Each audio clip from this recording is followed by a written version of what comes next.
మానస సరోవర యాత్రకు వెళ్ళి నేపాల్ వరదల్లో చిక్కుకున్న మన తెలుగువారు, తెలంగాణ వాళ్ళే కావచ్చు, ఆంధ్రప్రదేశ్కి చెందిన వాళ్ళు భక్తులు పాపం ఒక్కొక్కరు వాళ్ళ అనుభవాలు అక్కడ చూసిన పరిస్థితులు చెప్తుంటే నిజంగా మేము చాలా అదృష్టవంతులమండి. ఆ శివయ్య మమ్మల్ని కాపాడాడు. సెకండ్లో అక్కడ నిమిషాల మీద ప్రమాదం జరిగింది. ఆలస్యం కూడా ఒక అందుకు మంచిదే అని అంటూ ఉంటారు కదా, అదే మా విషయంలో జరిగిందని చెప్పేసి చాలామంది భక్తులు చెప్తున్నారు. అయితే ఒక 4-5 బస్సుల్లో వెళ్ళిన వాళ్ళు ముందు 2 బస్సులు వెళ్ళగానే ఒక బస్సు వాళ్ళు టీ తాగుదామని చెప్పేసి ఆగారంట. కొంతమంది వద్దు లేట్ అయిపోతుంది వెళ్ళిపోదామని చెప్పినా సరే ఆ డ్రైవర్ అక్కడ టీ కోసం ఆపినప్పుడు కొంతమంది బస్సులో కూర్చున్నారు, కొంతమంది కిందకి దిగారు. అయినా సరే మళ్ళీ కిందకి దిగి అక్కడ ఫోటోలు దిగి వీడియోలు తీసుకొని ఆ టీ తాగి ఇవన్నీ చేసేసరికి కొంచెం ఆలస్యమైంది. ఈ ఆలస్యం కూడా ఒక అందుకు మంచిదే అయ్యింది. మా ముందు వెళ్ళిన 2 బస్సులు కూడా నీళ్ళలో కొట్టుకుని వెళ్ళిపోయాయి అని చెప్పేసి అక్కడ చూసిన దృశ్యాలన్నింటినీ కూడా పాపం వాళ్ళు చెప్తున్నారు. నిజంగా శివుడాజ్ఞ లేనిదే చీమైనా కుట్టదు అని అంటారు కదా, పోయే ప్రాణం ఎక్కడన్నా పోతుందండి. అది ఆ శివయ్య సన్నిధిలో ఆ రకంగా పోవడం అని అంటే మేము అదృష్టంగానే భావిస్తామని ఇందాక ఒక మహిళ ఎవరో కూడా మాట్లాడుతున్నారు. అలా అని అక్కడే పోవాలని ఎవరు కూడా కోరుకోరండి. ఎప్పుడైనా సరే ఏ తీర్థయాత్రలకు వెళ్ళినా సరే క్షేమంగా ఇంటికి తిరిగి రావాలని ఎవరైనా కోరుకుంటాం. కానీ కొంతమంది ఆ భావన ఎలా ఉంటుందని అంటే ఇంకా మానస సరోవరాన్ని దర్శనం అయ్యింది అని అంటే ఇంకా శివయ్య ఏ ఆజ్ఞ ఇచ్చినా సరే మేము దాన్ని స్వీకరిస్తామని అన్నట్టు ఇంత భక్తితో ఉండేవాళ్ళు కూడా ఉంటారు. కానీ ఆ వరదలు చూడండి, ఎక్కడ వర్షం లేదు, ఎక్కడ కూడా వరద వస్తుందన్న కనీసం కొంచెం కూడా సూచనలు అనేవి లేకుండా సడన్గా ఎక్కడి నుండి వచ్చిందో వరద కూడా ఎవరికి అర్థం కాని పరిస్థితి. అక్కడ బస్సులో ఉన్న వాళ్ళు కూడా అంటున్నారు, మేము చూసినప్పుడు అక్కడ నల్ల మబ్బుల్లాగా ఉన్నాయండి, ఏదో మేఘం వస్తుందని అనుకున్నాం, కానీ ఇది కొండల మించి వరద ఈ రకంగా వస్తుందని ఎవ్వరం కూడా ఊహించలేకపోయామని చెప్తున్నారు. తెలంగాణకి చెందిన సుహాసిని అనే అమ్మాయి ఒక 29 మంది గ్రూపుల కింద వెళ్ళారంట ట్రావెల్స్ ద్వారా. ఆ అమ్మాయి అడ్రస్ కూడా తెలియలేదు, ఫోన్లు పనిచేయట్లేదు, ట్రావెల్స్ వాళ్ళు కూడా మాకు ఏమీ చెప్పట్లేదని పాపం ఆ తల్లిదండ్రులు కూడా బాధపడుతున్నారు. హైదరాబాద్కి చెందిన అమ్మాయి ఆ నీళ్ళల్లో కొట్టుకుపోయినప్పుడు ఆ ప్రవాహంలో చూడాలనండి, చెప్పులు, బట్టలు, వస్తువులు, గ్యాస్ సిలిండర్లు ఎన్ని కొట్టుకొచ్చాయో అక్కడున్న జనాలు చూసి షాక్ అయిపోతున్నారు. కొంతమంది సిలిండర్ని వాటిని కూడా అక్కడున్న ప్రజలు వాళ్ళకి కావాల్సిన వస్తువులన్నీ బయటకు లాక్కుంటున్నారు, సిలిండర్లు అవి మోసుకుని వెళ్తున్నారు. కానీ ఏం చేస్తారు, ఏదో దొరికిన కాడికి దొరికింది అన్నట్టు పాపం అక్కడ కొంతమంది ఆ రకంగా చేస్తున్నారు. కానీ మానస సరోవరాన్ని దర్శనం చేసుకోవడం కోసం విదేశాల నుండి 750 మంది ఏమో టూరిస్టులు వచ్చారు. పాపం వాళ్ళ ఆచూకీ కూడా తెలియట్లేదని చెప్తున్నారు. కొంతమంది ఏమో సిగ్నల్స్ లేక ఫోన్లు పనిచేయట్లేదు, ఇంకొంతమంది హోటళ్ళ పళ్ళంగా కొట్టుకుని వెళ్ళిపోయి ఎవరు ఏ హోటల్లో ఉన్నారో తెలీదు, సమాచారం ఇచ్చేవాళ్ళు లేరు. అక్కడ పరిస్థితి చూస్తే గందరగోళంగా ఉంది. ట్రావెల్స్ వాళ్ళని అడిగినా సరే వాళ్ళు కూడా ఏమీ చెప్పలేని పరిస్థితి.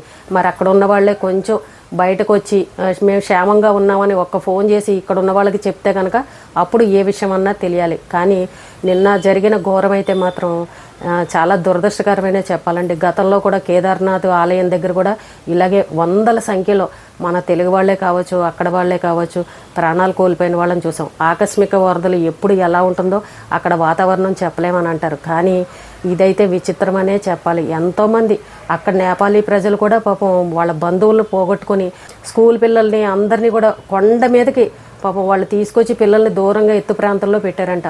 వాళ్ళ బంధువులు ఏమయ్యారా అని పాపం మళ్ళీ కిందకి వెళ్ళి వెతుక్కోవడం ఇవన్నీ చేశారు, కానీ జాడ దొరకలేదు.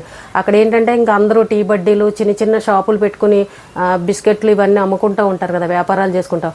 అలాంటి షాపులన్నీ కూడా కొట్టుకుపోయి పొద్దున్న 8:30 సమయం కావడంతో అందరూ బిజీగా ఎవరి పనుల్లో వాళ్ళు ఉంటారు, ఒకేసారి కొట్టుకుని వెళ్ళిపోయాయి. అక్కడున్న వీసా ఆఫీస్ ఏదైతే ఉందో అదైతే మరీ విచిత్రంగా ఉంది. అంత పెద్ద బిల్డింగ్ మించే అంత పెద్ద ఉప్పెనలాగా వచ్చిందని అంటే వరద నిజంగా చాలా ఆశ్చర్యంగా అనిపిస్తుంది వీడియోలో చూస్తుంటే.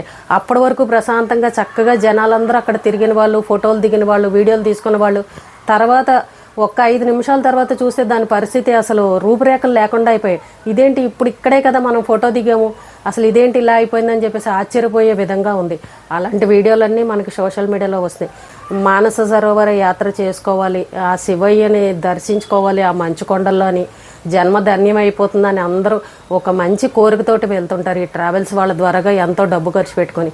కానీ వెళ్ళిన వాళ్ళందరూ క్షేమంగా తిరిగి రావాలనే కోరుకుంటాం. కానీ ఇలా ప్రమాదవశాత్తు ప్రాణాలు కోల్పోతే వాళ్ళ ఆచూకీ తెలియక, అడ్రస్లు తెలియక, ఎవరిని అడిగినా కూడా సమాధానం చెప్పలేక పరిస్థితి చాలా గందరగోళంగా ఉంది. ఎవరు ఎక్కడున్నారో తెలీదు, ఏమయ్యారో తెలీదు.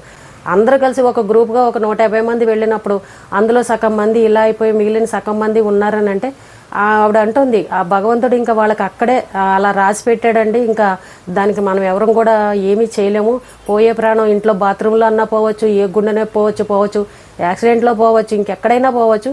ఇంకా వాళ్ళ అదృష్టవంతులనే అనుకోవాలి.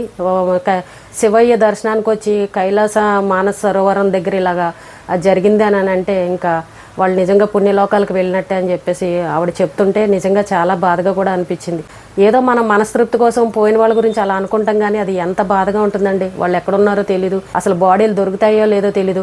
ఆ వాటర్ కూడా ఎలా ఉందనంటే మొత్తం బురద, మొత్తం వరదంతా వెళ్ళిపోయిన తర్వాత చూస్తే ఎంతో లోతు బురద. అసలు అందులో కూరుకుపోయిన మనుషులు కూడా బయటకు తీయడం కష్టమే, ఆ విధంగా ఉంది. అసలు బాడీలు కూడా దొరుకుతాయో లేదో కూడా తెలియని పరిస్థితి. మరి అలాంటి పరిస్థితిలో మరి ఈ వెళ్ళిన భక్తుల ఆచూకీ ఎప్పటికి దొరుకుతుందో అర్థం కావట్లేదు. అలాగే ఈషా ఫౌండేషన్ సద్గురు వాళ్ళ బృందం కూడా ఒక 70 మంది గ్రూప్ అయితే కనిపించట్లేదని చెప్తున్నారు. అది కూడా చాలా బాధాకరంగా అనిపించింది. వాళ్ళు కూడా ప్రతి సంవత్సరం వెళ్తూ ఉంటారు. ఆ గురువుగారు అందరినీ భక్తులందరినీ దగ్గరుండి తీసుకువెళ్తూ ఉంటారు. ఒక గ్రూపు ముందు వెళ్ళిందంటే ఒక గ్రూప్ ఏమో అక్కడ హోటల్లో స్టే చేశారు, వాళ్ళకి ఇంకా వీసా రాలేదు, అక్కడ ఉండిపోయారని చెప్తున్నారు. ఆ 70 మందికి కనిపించట్లేదని చెప్తున్నారు. ఇషా ఫౌండేషన్ నుండి వెళ్ళిన 70 మంది భక్తులు కూడా ఆచూకీ తెలియట్లేదని చెప్తున్నారు. ఈ నేపాల్ వరదలు మాత్రం నిజంగా చాలా దురదృష్టకరమనే చెప్పాలి. ఎవరికి కూడా అలా జరగకూడదు. కానీ ప్రకృతికి కోపం వచ్చిందని అంటే ఎప్పుడు ఎలాంటి ప్రళయాలు సృష్టిస్తుందో మనకు అర్థం కాదు. ప్రకృతికి మనం ఎప్పుడు కూడా తలదించాల్సిందే. ఏ నిమిషానికి ఏం జరుగుతుందో ఎవరూ చెప్పలేం, ఎక్కడ ఎవరి ప్రాణం పోతుందో కూడా తెలియని పరిస్థితి. ఎంతో మంది మానస సరోవర్ దర్శనానికి వెళ్ళి క్షేమంగా ఇంటికి తిరిగి వచ్చిన వాళ్ళు ఉన్నారు. కానీ పాపం వీళ్ళకు చూసారా ఏ రకంగా జరిగిందో. బతికిన వాళ్ళేమో మేము అదృష్టవంతులు అని చెప్పుకున్నారు. పాపం చనిపోయిన వాళ్ళు వాళ్ళ కుటుంబాలు వాళ్ళని తలుచుకుని బాధపడుతున్నారు. ఎవరికి కూడా ఇలా జరగకూడదనే కోరుకుందామండి. ఎప్పుడు ఎక్కడ ఏ ప్రళయం జరుగుతుందో మనకు అర్థం కావట్లేదు. ఆ చనిపోయిన వాళ్ళ కుటుంబాలు అందరికీ ఆత్మశాంతి కలగాలని కోరుకుందాం. అక్కడ గవర్నమెంట్ కూడా అన్ని ప్రయత్నాలు చేస్తున్నారు. అందరినీ ఎవరు ఎక్కడి నుండి వచ్చారు వాళ్ళ ఆచూకీ ఏమన్నా దొరుకుతుందేమో అని చెప్పేసి చూస్తున్నారు. చూద్దాం. పాపం నిజంగా అందులో బతికిన వాళ్ళు నిజంగా అదృష్టవంతులనే అనుకోవాలి. ఆ శివయ్య కూడా కరుణించి ఇలాంటి సంఘటనలు ఎప్పుడూ జరగకుండా చూడాలనే మనం కూడా కోరుకుందాం.